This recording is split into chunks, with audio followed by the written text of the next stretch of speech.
আবারও ছ্যাঁকা খেতে হলো ভারতীয় ফুটবল প্রেমীদের, কেননা ঘোষণা দিয়েও নভেম্বরে আর্জেন্টিনা আসবে না ভারতে। অস্ট্রেলিয়ার বিপক্ষে ভারতের মাটিতে খেলার কথা ম্যাচ, তবে সেটিও হচ্ছে না।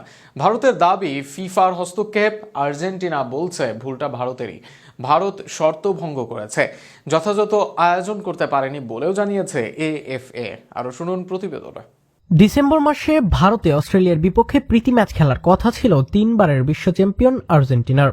17 নভেম্বর কোচির জওহরলাল নেহরু স্টেডিয়ামে এই ম্যাচ আয়োজনের প্রস্তুতিও চলছিল জোরে সোরে, কিন্তু শেষ মুহূর্তে সফর বাতিলের ঘোষণা দিয়েছে আর্জেন্টিনা ফুটবল অ্যাসোসিয়েশন।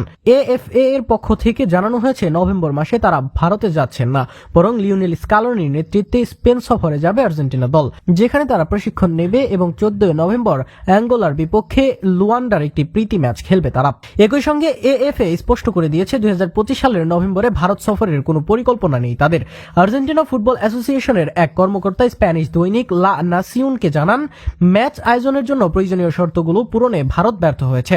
আমাদের প্রতিনিধি দল মাঠ ও হোটেল পরিদর্শনের জন্য ভারতে গিয়েছিল, কিন্তু একাধিকবার ভারত পক্ষ থেকে চুক্তি লঙ্ঘন করা হয়েছে।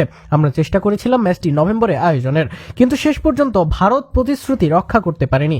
এখন আমরা নতুন তারিখের বিষয়ে আলোচনা করব। অন্যদিকে ভারতের আয়োজক প্রতিষ্ঠান রিপোর্টার ব্রডকাস্টিং কোম্পানি এর ম্যানেজিং ডিরেক্টর আন্তু অগাস্টিন সম্পূর্ণ ভিন্ন ব্যাখ্যা দিয়েছেন। তিনি জানিয়েছেন, ফিফা থেকে ম্যাচের আনুষ্ঠানিক অনুমতি পেতে দেরি হচ্ছিল, তাই আর্জেন্টাইন ফুটবল অ্যাসোসিয়েশনের সঙ্গে আলোচনার পর সিদ্ধান্ত নেওয়া হয়েছে ম্যাচটি নভেম্বর উইন্ডো থেকে স্থগিত করার। খুব শিগগিরই নতুন তারিখ ঘোষণা করা হবে।